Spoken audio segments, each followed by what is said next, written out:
Gex 3 Deep Cover Gecko would be the final entry in the series to be released on the PlayStation in 1999 that continues on the elements seen in the previous entry in the series, Enter the Gecko. This game would also be released on the Nintendo 64 alongside of the Game Boy Color in the same year, that sees Gex reprise his role as he is yet again thrust into a situation to try and save the world, but also to save a fellow agent under the name of Extra, played by a live actor. So this brought about an unusual element to it, as you had gameplay physics or graphics, but also mixed live action sequences into the situation as well. And I suppose in many cases that in itself, because the visual appeal of the game, like all you have to do is look at the covers, and for its time it was something that wasn't really ever touched upon, so I can imagine that's what helped to sell the game in many regards. But with that being said, when you look at the gameplay, it's very similar to the likes of the second game in the series. Graphics have been slightly tweaked to make them a wee bit better and more polished. The control systems are slightly a little bit better, but it still has the same issue with the likes of the camera, although it has been tuned a little bit, but it still has certain elements with the likes of the fiddly camera that kind of moves around the place, and it leaves you to being lost and not figuring out whereabouts on the map that you are, especially when you're trying to make jumps, which will require many tries and which will lead to frustration, more to the point. What was also appealing about this game back in the day too is the fact is that it came bundled with a demo CD of a load of other playable and video demos with the likes of Legacy of Kain, Soul Reaver, Akuji the Heartless, and a few other titles. So the game offered up enough replay value so that when you were finished with the main game, you could jump into the demo disc and try all of the upcoming games that were on the verge of being released during that time.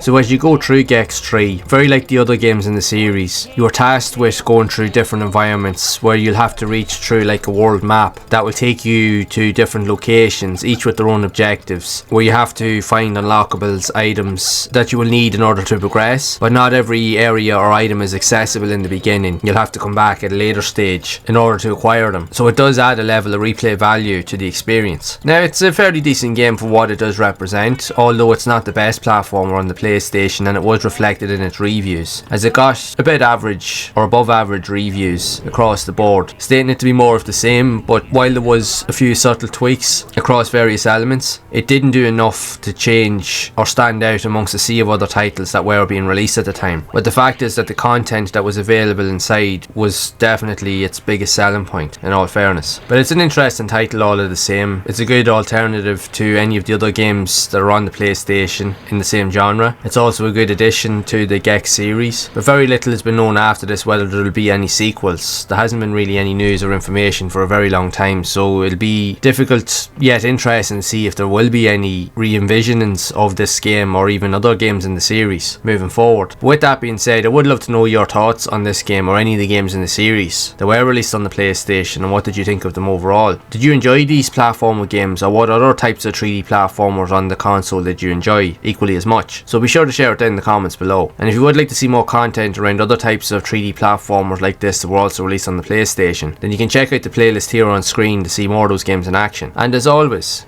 keep those gaming memories alive.